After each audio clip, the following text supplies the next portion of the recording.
studio floor. Wu-Tang losing 500 beats. Oh man. Because Deck another interview was talking about this.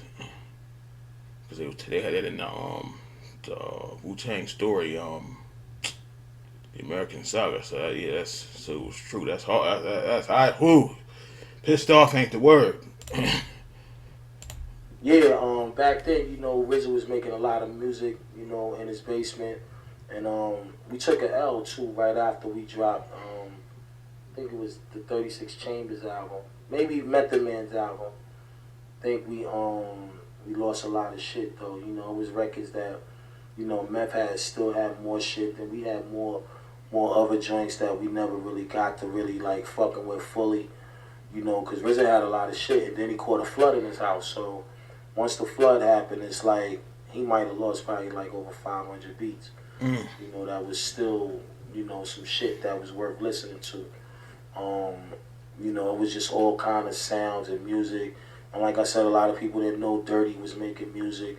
You had True Master, you had Fourth Disciple. They all had different sounds, and it was just a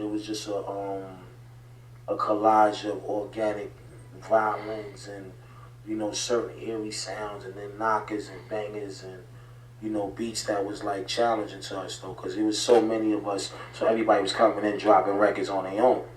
But once he lost that shit, it was like, yeah, it was a shock to us. Like, damn, like that might be just telling us to go back in the studio and make more shit.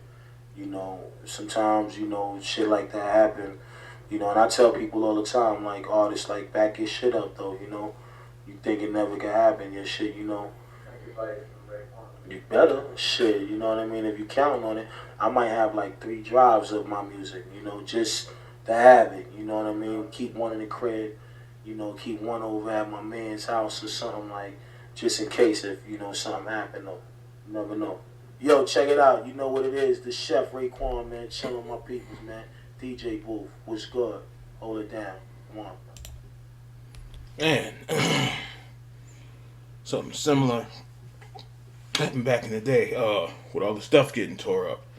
Not just the music, but the CDs, they barely survived. The shoes, the yearbooks, the graduation stuff, all destroyed.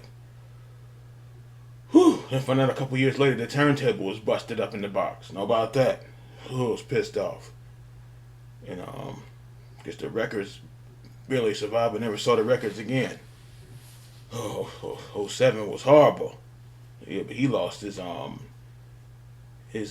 beats and stuff, and the basement leak. Oh boy, but it was similar because stuff was floating.